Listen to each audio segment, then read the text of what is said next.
오늘 우리에게 주신 말씀을 같이 찾아 읽도록 하겠습니다. 요한복음 마지막입니다. 요한복음 21장 24절에서 25절 끝 두 절을 같이 보시겠습니다.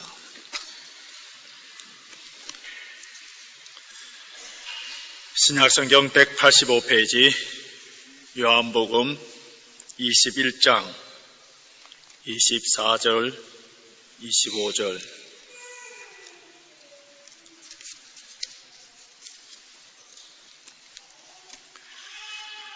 우리 한 목소리를 같이 읽습니다.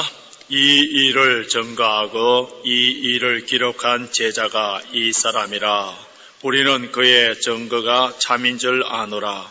예수의 행하신 일이 이 외에도 많으니 만일 낱낱이 기록된다면 이 세상이라도 이 기록된 책을 두기에 부족할까 아노라. 아멘. 독일 속담에 and good, alles gut. 끝이 좋으면 다 좋다는 그런 말이 있는데요. 이 속담이 가장 잘 어울리는 데가 바로 축구 경기지 않나 이렇게 생각됩니다. 축구 경기를 보면은 어느 한 편이 처음부터 기세를 제압하고 경기를 잘 풀어나가지만은 골을 하나 또 넣지 못하고 있을 때에 근데 상대편에서 마지막 그 찬스를 가져서 한 골을 넣으면은 결국은 그 팀이 경기에서 이기게 됩니다. 우리 인생도 마찬가지인 것 같습니다. 끝이 좋아야 됩니다. 물론 어디서 어떻게 태어나느냐도 참 중요해요. 요즘 우리 한국에서 가장 유행하는 단어 중에 하나가 태어날 때부터 금수저를 입에 물고 태어난다는 그런 말이 있는데 어떤 사람들 보면은 정말 믿음의 명문 가문에서 부잣집에서 좋은 나라에서 태어나고 일평생 동안 사고나 질병 없이 평탄하게 그렇게 사는 사람이 있습니다. 그럼 어떤 사람은 정말 태어날 때부터 굉장히 열악한 상황 속에서 태어나고 그 일생 가운데 사고나 질병에 의해서 파란만장한 인생을 보내는 그런 사람도 있습니다. 그러나 이 출생과 그 일생도 중요하지만은 인생은 어떻게 죽느냐가 참 중요합니다. 그래서 웰빙보다도 요즘은 웰다잉에 더 관심이 높아지고 있습니다. 예수님의 제자였던 가룟 유다, 예수님의 제자로 부르심을 받을 때 그 출발이 얼마나 좋았습니까? 예수님이 하나님의 아들이시고 구세주이시고 예수님의 말씀을 듣고 기적을 볼 수 있는 예수님을 통하여서 누릴 수 있는 그 혜택, 특권, 기회 얼마나 많이 주어졌습니까? 그러나 그의 인생의 마지막이 예수님을 팔고 배신하고 결국은 자살로서 그의 인생이 끝나버립니다. 예수님께서 가룟 유다의 인생을 한마디로 평가를 하셨는데 그 사람은 차라리 나지 않았더라 하시면 좋아할 뻔했다. 그 사람은 차라리 나지 않았더라 하면 좋았을 것이다 라고 하셨는데 이런 인생이 바로 가장 비극적인 인생이에요. 근데 예수님께서 십자가에 못 박히실 때 그때의 오른편 왼편에 강도가 있었는데 오른편 강도가 뭐라 합니까? 마지막 운명하기 직전에 예수여 당신의 나라에 임하실 때에 나를 기억하소서. 그때 우리 주님께서 내가 진실로 진실로 내게 이르노니 오늘 너가 나와 함께 낙원에 있으리라. 오른편 강도는 일평생 동안 강도짓 하다가 사형을 언도받아서 죽는 그 순간 인생의 마지막 순간에 예수님의 긍휼을 구함으로 천국에 가게 됩니다.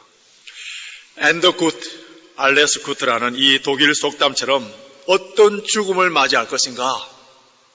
이것에 대해서 생각하는 사람은 현재에 어떤 삶을 살 것인가에 대해서 결단하고 그 삶에 대해서 깊게 생각하게 됩니다. 사람은 누구나 한번 죽는 것은 정해진 사실이에요. 나이가 많아서 기력이 쇠하여서 자연사 하는 사람이 있는가 하면은 어떤 사람에는 사고에 의해서 죽는 사람이 있고 어떤 사람은 질병에 의해서 투병 생활을 좀 짧게 하다가 또 어떤 사람은 투병 생활을 오래 하다가 죽을 수가 있습니다. 그런데 이 많은 죽음 가운데 가장 영광스러운 죽음, 하나님의 영광을 위하여서 순교적인 죽음. 그런데 이 순교는 아무나 하는 것이 아니에요. 하나님께서 특별한 은혜를 주시고 또 성경 전체를 볼 때 순교도 일종의 은사를 할 수 있는데 이러한 특별의 은혜와 은사가 있는 사람들이 순교할 수 있습니다. 요한복음 마지막 부분이 죽음에 관한 문제로 마무리되는 것을 볼 수 있습니다. 예수님께서 베드로를 향하여서 예수님처럼 십자가 지고 죽을 것에 대해서 말씀을 하셨고요. 순교할 것에 대해서 말씀하셨고 그 옆에 있는 사도 요한은 머물게 한다.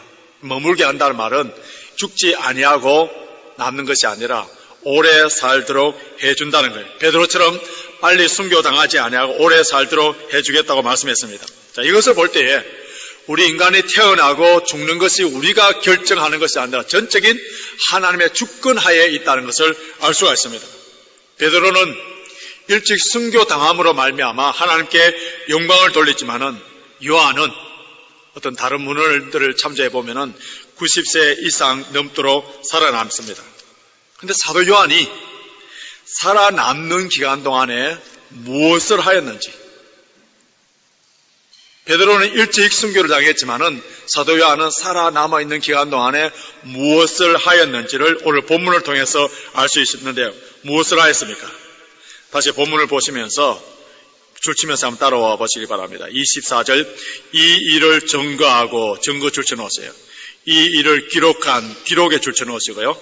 제자가 이 사람이라 우리는 그의 증거 줄쳐놓으세요. 참인 줄 아노라. 예수 행하신 이 일이 이외에도 많으니 만일 낱낱이 기록된다면 기록에 줄쳐놓으세요. 이 세상에라도 그 기록된 기록책 줄쳐놓으세요. 부족하노라. 24절, 25절에서 반복해서 나오는 단어가 나오는데 증거와 기록이에요. 증거와 기록. 먼저 증거에 대해서 살펴보기를 원합니다. 사도 요한은 베드로처럼 일찍 순교를 당하지 아니하고 살아남도록 해준 예수님의 뜻이 무엇인지를 분명히 알았습니다. 그것이 무엇이라 했었어요? 예수 그리스도를 증거하는 삶. 베드로에게는 베드로가 걸어가야 될 길, 베드로에게 주어진 사명이 있고, 사도 요한은 사도 요한이 걸어가야 될 길, 사도 요한이 감당해야 될 사명이 있는 거예요. 그래서 지난 주일날 자기에게 준 은사와 달란트를 갖고 그 고유한 사명에 충실하면 되는 거예요. 남과 비교할 필요가 없는 거예요. 베드로는 양을 먹이는 사역, 즉 교회를 세우고 교회 목양하는 이러한 사역을 예수님께서 허락해 주셨고, 사도 요한은 오래 살아남아서 예수님의 말씀과 예수님께서 행하신 그 일들을 기록하여서 예수님의 증인되는 그러한 삶을 살았습니다. 순교는 단번에 고통에 의해서 인생이 마감됩니다. 그런데 순교 당하는 사람들의 그 모습을 볼 때 그 죽음 앞에 벌벌벌 떤다든지 생명을 구걸하는 사람이 하나도 없었어요. 그렇기 때문에 순교는 하나님의 은혜요, 하나님께서 은사를 주실 때에 담대하게 감당하는데요, 한 번의 고통으로서 끝날 수 있는 것이 순교입니다. 그러나 예수 그리스도를 증거하는 삶은 오랜 세월 동안 많은 고난을 통하여서 이어지는 그러한 사역이에요. 어떤 사람은 교통사고와 질병에 의해서 먼저 하늘나라에 간 사람들이 있어요. 우리 주변에 보시면은 우리보다 어린 사람, 나와 동갑내기 이런 사람들이 먼저 하늘나라에 간 사람들이 많습니다. 그런데 저와 여러분들이 아주 살아남아 있어요. 2015년도를 보내고 또 새로운 2016년도를 우리가 맞이하게 될 겁니다. 이렇게 새로운 한 해를 맞이하도록 해주신 하나님의 뜻이 무엇이에요? 그 답이 오늘 본문에 분명히 나와 있는데 예수 그리스도를 증거하는 삶이에요. 예수 그리스도를 증거하는 삶. 사람들이 만드는 이 세상에 있는 모든 물건들은요, 그 존재하는 이유와 목적이 있습니다. 우리 교회 이 스피커가 바뀌었죠. 바뀌었는지 안 바뀌었는지 별 관심이 없습니까? 이 스피커의 목적, 이유가 뭡니까? 작은 소리를 크게 내기 위함에 이 컵의 목적이 뭡니까? 물을 담아서 마실 수 있도록. 하나님의 백성들, 우리 하나님의 자녀들, 그리스도인들의 그 존재와 삶의 이유와 목적이 무엇이냐 하면은 복음을 증거하는 거예요. 복음을 증거하는 거예요. 이 증거라는 말은 오늘 본문에서 나오는데요, 헬라어로 마르투리아인데요. 마르투리아. 이것을 영어로는 위트네스라고 번역했습니다. 그런데 마르투리아라는 이 헬라어 원어를 그대로 영어로 만든 단어가 있죠. 그 단어가 뭡니까? 마트예요. 마트. 순교자. 이것은 순교의 정신이 있어야만이 정인이 될 수 있다는 겁니다. 그리고 정인이 되기 위해서는 자신 눈으로 보고 귀로 듣고 그 현장태에 있을 때에만이 정인이 될 수 있는 거예요. 만약에 법정에 서서 정인이 될 때에 검사가 물을 때에 당신의 생각은 어떠합니까? 이런 거 묻지 않아요.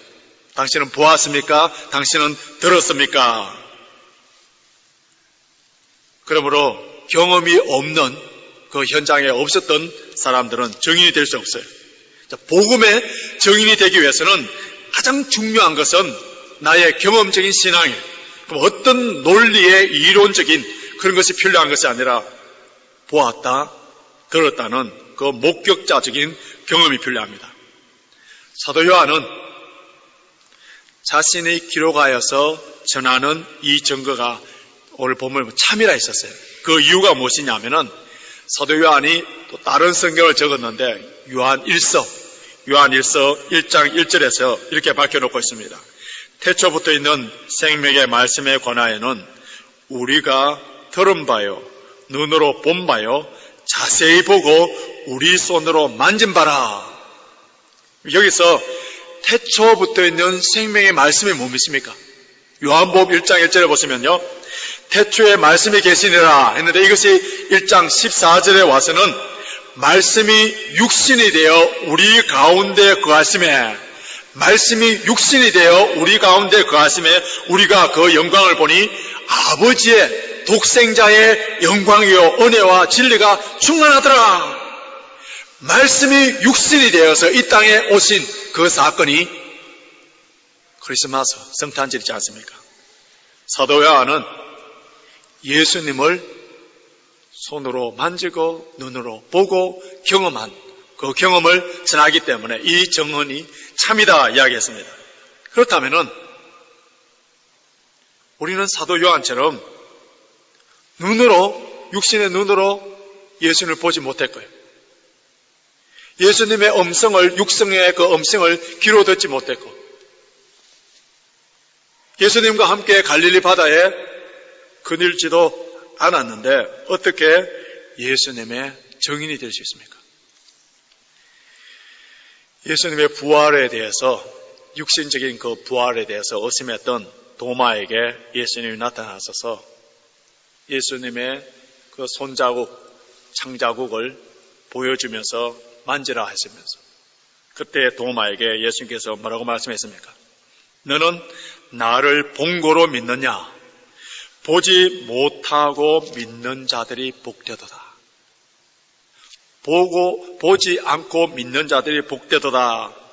육신의 눈으로 보지 아니하고도 영안이 열려서 믿음으로 예수님을 보고 예수님의 음성을 듣고 예수님을 경험할 수 있다는 거예요. 하나님께서 천지 만물을 창조하셨어요. 예수님께서 동정녀의 천녀의 몸으로 이 땅에 오셔서 우리 죄를 위하여 십자가에 죽으시고 부활하셨어요. 그 하나님 우편에 올라가셔서 우리를 위하여 중보 기도하시다가 다시 오십니다. 이 사실을 믿을 수가 있다는 거예요. 믿을 수가 있다는 거예요. 이것이 하나님의 은혜요, 기적이요, 축복인 거예요. 예수님의 십자가의 죽으심이 바로 나의 죄를 위한 죽음이라는, 예수님의 사건이 나의 사건임으로 경험되어질 때에 예수님의 그 큰 사랑, 그 큰 은혜, 이 놀라우신 은혜, 이 사랑과 은혜에 대해서 증거자가 될 수 있습니다.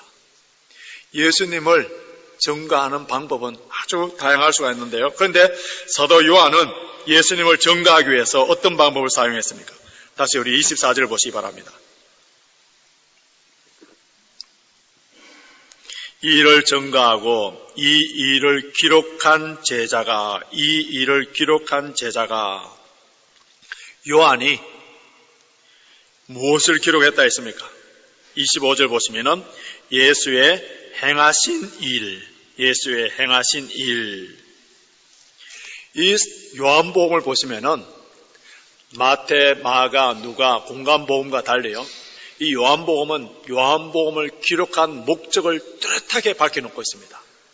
아마 여러분 성경에 다 줄을 쳐놓은 줄 알고 있는데요. 우리 20장 앞으로 넘겨서 30절, 31절 한번 보시기 바랍니다. 요한복음 20장 30절, 31절 같이 한번 읽습니다. 예수께서 제자들 앞에서 이 책에 기록되지 아니한 다른 표적도 많이 행하셨으나 오직 이것을 기록하면 너희로 예수께서 하나님의 아들 그리스도이심을 믿게 하려 하며 또 너희로 믿고 그 이름을 힘입어 생명을 얻게 하려 함이니라. 요한복음을 기록한 목적 이유, 예수님이 하나님의 아들이시고 그리스도이심을 믿게 하려 함이라. 믿음에 대한 목적이 뭡니까? 영생을 얻게 하려 함이라. 이것이 요한복음을 기록한 이유와 목적이에요. 하나님이 온 우주를 창조하셨다. 그리고 예수님의 죽으심과 부활, 누구든지 예수를 믿으면 영원한 생명을 얻고 천국에 간다고 믿을 수 있도록 한 것이 무엇이라고요? 성경이랍니다. 이 성경이 없다면은 예수님이 누구신지 알 수 없어요. 성경이 없다면은 우리 어떻게 믿겠습니까?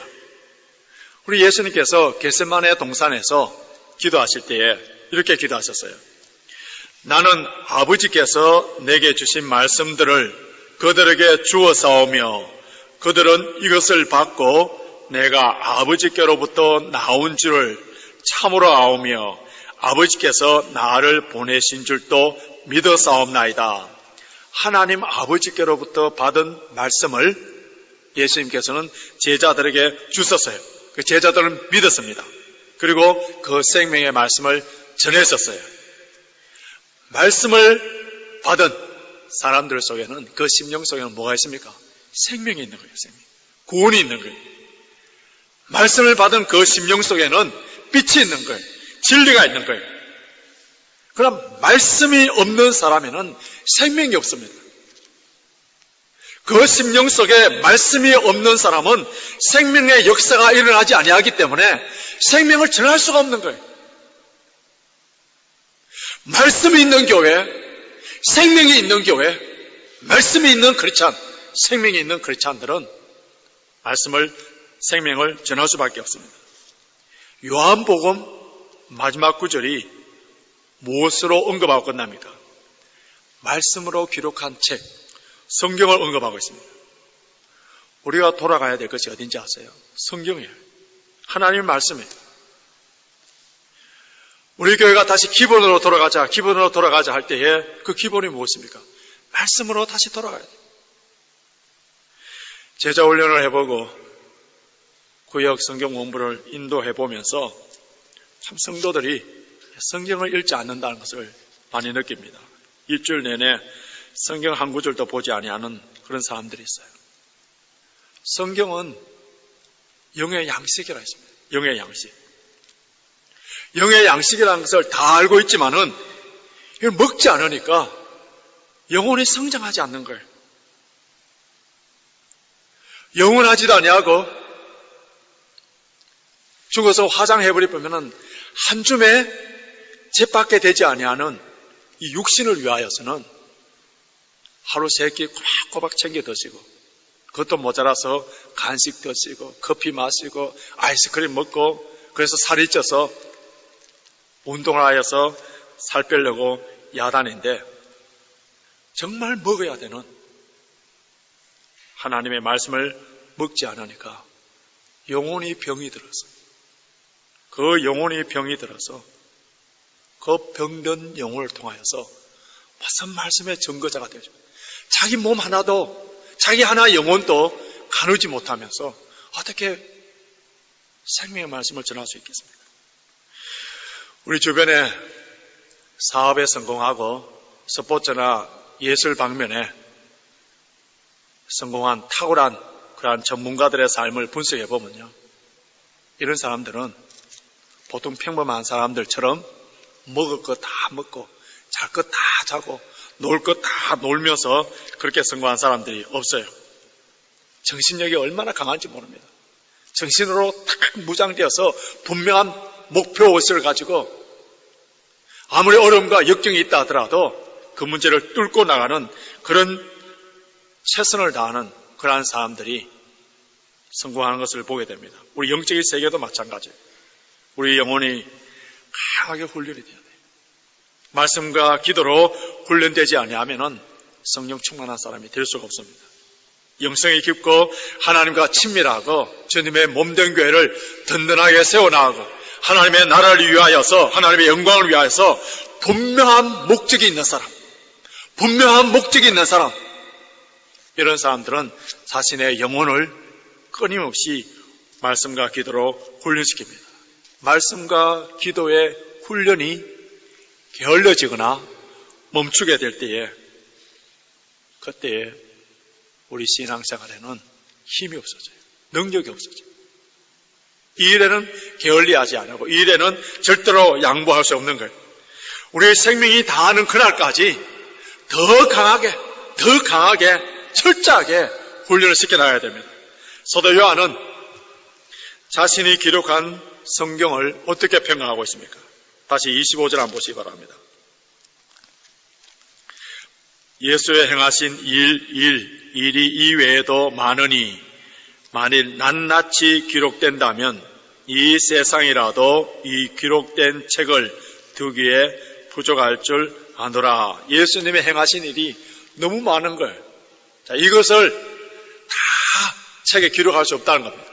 우리가 즐겨 부르는 찬송가 가사처럼 하늘을 두루마리 다 종이로 삼고 바다를 다 잉크로 먹물로 삼아도 다 기록할 수 없을 정도만큼 엄청난 그러한 분량인데 그것을 줄여서 그래서 요한복음에 보면은 예수님의 기적을 표적이라 표현하여서 7가지만 간추려서 나타내고 있지 않습니까? 자, 이 내용을 통하여서 우리에게 주는 내용이 뭡니까? 교훈이 뭡니까? 예수님을 아는 일에 있어서 저자의 한계 그리고 독자의 한계를 말해주고 있어요. 그렇기 때문에 우리 인생이 끝나는 그날까지 끊임없이 예수님을 더 알아가는 일에 힘써야 돼요. 그래서 사도 바울은 에베소서 4장 13절에서 그리스도의 장성한 분량까지 자라가자. 우리가 지금 예수님을 아는 것이 거울로 통하여서 희미하게 아는 것처럼 그렇게 안다 했기 때문에 하나님의 무궁한 지혜, 무궁한 그 은혜, 사랑, 하나님의 경륜과 섭리, 하나님의 계획, 이 모든 것들 점점 더 알아가는 것이 바로 우리의 신앙생활이에요. 가장 교만한 사람이 누군지 아세요? 가장 교만한 사람. 다 한다는 거예요. 이제 더 훈련이 필요 없다는 사람. 가장 교만한 사람. 어거스틴이 삼위일체에 대해서 글을 쓰다가 너무 이해가 되지 아니하고 머리가 복잡하여서 그래서 바닷가를 거닐고 있을 때에 어떤 조그만한 아이가 조개 껍질을 통하여서 물을 퍼서 자기 앞에 구덩이를 파서 그 구멍에다가 계속 옮기는 거예요. 계속 이렇게 하고 있는 이걸 보고 애야 너 지금 뭐 하고 있니? 물으니까 이 바닷물을 조개 껍질을 통해 다 퍼서 이곳에 옮기려고 합니다. 그 순간에 자신이 깨달은 거예요. 삼위일체의 그 신비, 하나님의 그 사랑, 그 은혜, 능력, 내 좁은 머리에 내가 쓰는 이 책에 다 담을 수 없다는 것을 깨닫게 됩니다. 이사야 55장 9절 보시면은 하늘이 땅보다 높음같이 내 길은 너희 길보다 높으며 내 생각은 너희 생각보다 높으니라. 그래서 우리 찬송가 506장 1절에 예수 더 알기 원함은 크고도 넓은 은혜와 대속해 주신 사랑을 간절히 알기 원하네. 내 평생의 소원, 내 평생의 소원, 대속해 주신 사랑을 간절히 알기 원하네. 우리 주님을 알면 알수록 주님을 더 사랑하게 되고, 주님을 더 사랑하게 되면 될수록 예수님에 더 전하는 자가 됩니다. 이제 말씀을 정리해 보겠습니다. 2014년도 1월 달부터 시작된 요한복음 강해가 오늘 80회로서 이제 끝나야 됩니다. 요한복음을 강해하면서 제가 몇 가지 아주 중요한 것들을 깨닫게 되는데요. 제 남은 목회에 있어서의 아주 좋은 이정표가 되는 그런 교훈입니다. 예수님께서 가르치시고 표적을 행하실 때에 그때 수많은 사람들이 예수님을 따라왔었어요. 예수님을 따라와서서 예수님의 인기가 점점 높아지고 또 예수님을 왕으로 삼으려고 할 때 그때에 우리 예수님께서 그 많은 무리들을 어탁하지 아니했다 했어요. 어탁이라 말은 영어 성경을 보시면 entrusting, 그들을 신뢰하지 않았다. 왜냐하면 예수님께서 그들의 중심을 다 아시기 때문에 했었어요. 그들의 중심이 어땠습니까? 예수님을 호기심 때문에 따라다녔고 기적을 구경하기 위해서 따라다녔고 기적과 병고침을 통하여서 자신의 소원 성취를 위하여서 따라다녔었어요. 그런데 예수님께서 이 땅에 오신 그 참된 목적인 진리에 대해서 말씀하시고 영원한 생명에 대해서 말씀하시고 하나님의 아들을 믿음으로 구원받는 그 생명에 관한 말씀을 하시니까 무리들이 다 떠나가 버리는 거예요. 그 빈자리에 남아있는 12명의 제자를 향하여서 너희도 가려느냐. 그때에 베드로가 영생의 말씀이 계시면 우리가 누게 가오리까. 그때 예수님께서 그 12명의 훈련시켜서 하나님 나라의 일을 하도록 만들었었습니다. 예수님 당시나 오늘이나 예수님 따르는 자들이 많아요. 그들 가운데는 무리도 있고 참된 제자도 있습니다. 양들이 있는 곳에는 반드시 이리들이 있을 수 있고요. 알곡이 있는 곳에는 가라지도 있습니다. 자, 이러한 무리들이 많이 모이는 곳, 이리들이 많이 모이는 곳, 가라지가 많은 곳에 이것을 보고 성공한 목회며 성장한 교회며 부흥한 교회라고 착각에 빠져서는 안 된다는 그 교훈을 받습니다. 그럼 공동묘지에 가보시면요, 계속 무덤이 늘어나요. 그 무덤의 양이 늘어나는 거 보고 아, 성장이다, 부흥이다 하는 사람들이 아무도 없을 거예요. 비록 적은 숫자가 모이는 교회지만 예수 그리스도를 믿고 그 속에 생명이 있고 그 생명으로 말미암아 예수님의 강한 군사로 훈련된 제자가 되어서 예수 그리스도를 증거하는 이러한 성도, 이러한 교회가 이 시대의 참된 교회. 예수님께서는 이러한 교회를 원하시고 찾았습니다. 뿐만 아니라 요한복음의 전체를 쭉 보시면서 이 요한복음의 핵심, 요한복음의 중심이 뭡니까? 아니, 성경 전체의 중심이 무엇이에요? 예수 그리스도입니다. 15세기에 이태리 화가인 레오나르도 다빈치가 42살 될 때에 밀라노 로도비치 공이 와서 예수님의 최후의 만찬의 그림을 그려달라고 부탁했습니다. 그때 이 말씀을 보면서 굉장히 깊게 묵상하면서 그림을 그리는데 예수님 가운데 두시고 오른편에 6명 제자, 왼편에 6명의 제자, 대칭을 이루면서 완벽한 그림을 그렸습니다. 정성을 다하여서 그림을 그리고 이제 마지막으로 그림을 잘 보는 자기 친구에게 이 그림을 어떠냐고 평가를 해달라고 했었어요. 그 친구가 깜짝 놀라는 거예요. 너무 잘 그렸다는 거예요. 예수님을 가운데 두시고 오른편에 왼편에 제자들을 6명씩 잘 배열하는 탁월한 그림입니다. 더구나 이 그림 가운데 두드러지게 눈에 보이는 것이 있는데 예수님이 손에 잡고 있는 그 은잔이 너무너무 아름답게 보인다고 이야기했어요. 그때 다빈치가 얼굴이 하얗게 변하면서 붓을 내어서 그 그림을 쫙쫙 다 그어버립니다. 아니 그렇게 온 청력을 기울여서 정성껏 그린 그 그림을 왜 이렇게 해버렸냐 하니까 이 그림의 중심은 제자들도 아니고 은잔도 아니고 예수님이 되어야 되는데 이 그림이 잘못됐다고 했습니다.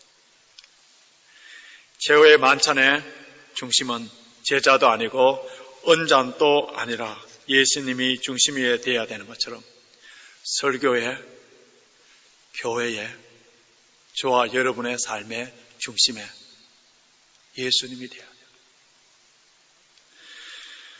해마다 우리 한국에 있는 교수님들이 중국에 나오는 사자성어를 뽑아서 올해의 사자성어라고 이렇게 발표를 합니다. 교수신문에 발표합니다. 올해 제가 신문을 보니까 올해 사자성어로 뽑은 그 단어가 혼용무도예요. 좀 어려운 말인데요. 혼용무도. 세상이 암흑처럼 이렇게 뒤집혀진 것처럼 어지럽다는 거예요. 물론 우리 한국의 정치판에 대해서 비판해. 여러분, 정치만 그래요. 암흑처럼 뒤집혀져서 혼돈스러운 게. 하늘나라 교회도 마찬가지예요. 예수 그리스도가 교회의 말씀에 우리 삶의 중심이 되지 아니할 때는 혼용무대. 혼용무대. 원래 이제 한 주일을 더 보내면은 마무리합니다. 우리의 삶이 혼용무도 됐다면은 무질서했다면은 곰곰이 분석해 보십시오. 예수님이 중심이 되지 아니하는 삶, 무질서한 거예요. 기쁨이 없어요. 감사가 없어요. 아무리 많은 것들을 채운다 하더라도 불만과 원망뿐입니다. 요한복음을 80분을 통해서 설교를 했습니다. 다른 거 다 잊어도 괜찮아요. 그런데 반드시 잊지 않아야 돼요. 반드시 잊지 않아야 돼요. 우리 삶의 중심이 예수님이 되어야 돼요. 우리 교회의 중심이, 머리가, 주인이 예수님이 되어야 돼요. 우리의 남은 인생이 하나님의 말씀인 이 성경을 통하여서 예수님을 더 알아가고 예수님과 더 친밀해지고 예수님을 더 사랑함으로 예수님이 중심이 되는 삶이 되어서 예수님을 증거하는 삶이 되시길 주님의 이름으로 축원합니다. 우리 다 같이 일어나셔서 찬송가 268장 찬양하시겠습니다.